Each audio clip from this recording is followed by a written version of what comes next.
He's Mac McClung. He is part of the Windy City Bulls and the all-time leading scorer in G League history. Were you aware of that record the other night when you put up 59? Yeah, it was a really cool moment, man. I think my teammates, they're like, "You're getting this record tonight," so they had my support, and they really wanted me to break it. So it was a really cool moment, man. How much could you score in a game? The 59 was pretty exhausting, so I don't know. I don't know how much more I could do than that. So I'd probably say that's close to my limit. So you can't go 83 like Bam Adebayo. I haven't done it yet, man. I don't know. That's incredibly impressive. I think no matter what the situation is. So that was really cool. What are you told? Because we see your abilities, but what do teams tell you when you get a 10-day contract or you're brought up for a little while and then you go back to the G League? Yeah, it's kind of different in every situation. I think being in the situation where you're fighting to find a roster spot, different teams need different things. So whatever it is, I try to adapt and do that, and it's been tough, man. A lot of times I've been told, you're an NBA player. Like a coach I had actually one year, being on a two-way, you're at the bottom of the roster. You made the roster, but you're kind of the guy that goes back and forth.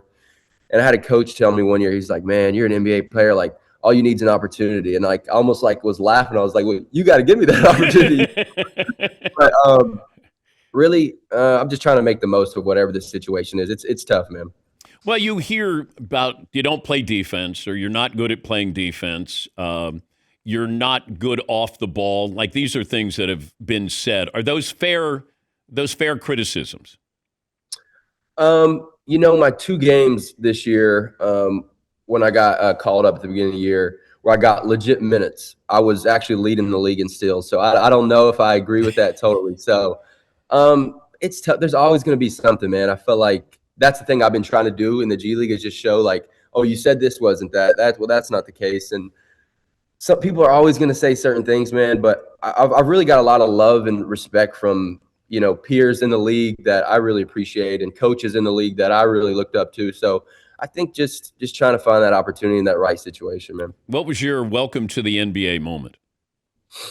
I would say with the Lakers, that was where I started, and that team was LeBron, Carmelo, Rondo, Dwight Howard, and I was just like, I'm this kid from this small town in Gate City. I'm like, what? Am I in some video game right now? So that was shocking and something I had to adjust to for a couple of days. Did you get to keep the uniform? Yeah, absolutely. I always try to make sure I keep that and have it. Some of my kids hopefully can see it one day. Do you introduce yourself to LeBron, or does he say hello to you? I definitely introduce myself, and I don't think he in that situation he would ever have to introduce himself to me. So it was an honor being just a part of that and getting to see some things. It was. But cool. Are you starstruck on the floor when you're playing? Like, I'm guarding this guy that I grew up watching. Did you have that moment? I think in my first year, you just adjust to that. I think at the end of the day, we're all competitors, and you want to win, and you kind of flip that switch once you get on the floor. But there's a level of respect, when you're a little kid and you watch someone and they mean something to you, they make you love the game, that you're always going to have for those people. Do you think you're too good at dunking, that it overshadowed you as a basketball player, that maybe you were looked at as he does that and not maybe being fair to your actual basketball game? I think that could be maybe something from the outside eye, but like these scouts and these teams, like their job is to know basketball players. So I think anybody that like knows basketball, like that is just something I got to be a part of, and I'm incredibly grateful for. I'll lean into it, like that was such a cool thing that I got to do. I'm never going to be like, oh man, I hate dunking now because of that. Like that's a beautiful part of my life, and I think the people that really love basketball and into basketball, like that's just a part of me. That's not really who I am. He's Mac McClung of the Windy City Bulls. But why not be in the slam dunk contest this year? Well, they quite frankly, they didn't really want me in it this year. So it was like they wanted me in it, and then some things happened, and it kind of just went back and forth. And at the end, they kind of didn't want me in the contest. So I'd already prepared. That's why I released those dunks on social media, because I'd already prepared. And I was like, well, I teamed up with a a company marketing, and I was like, well, I might as well make the most of this. But I'm just, was it you weren't on a roster? Is that why they didn't want you in the slam dunk contest? No, I made the Chicago Bulls roster maybe a little bit before that. So Okay. I don't know. They told me that it was a weird situation, man. I think they said a couple guys didn't want to do it if I was in it, and I was like, okay, well, I don't want to ruin that. And Wait, why wouldn't they want to be in there? Because you were going to win? I don't know, man. I feel like a lot of these guys are really talented, so that wouldn't make sense to me. I mean, a lot of things in this league don't make sense a lot of times. I'm just going with the flow, man. I really am just going with the flow. How would you do Michael Jordan in his prime, you in your prime slam dunk contest? That's a tough question, Dan. I think the times have changed, like kind of like in the game of basketball, like everything progresses. So I think if Michael Jordan was in this era, he would probably have so much different dunks and so many creative things. So, I mean, I think I'd be a little crazy to say I'd take over MJ like that, man. So, and I got so much respect and love for him. I would never say that I'd beat him, but it'd be fun. I would definitely take the challenge. It'd be a lot of fun. Have you met him? No, never met MJ before. It'd be super cool though. Can you leave from the foul line? My best jumps are off 2 feet. When I was in high school, man, when I was younger, I used to be able to That do wasn't that long ago, Mac. Yeah, it feels like it. I think it really adds 2 years to every 1 year. I think.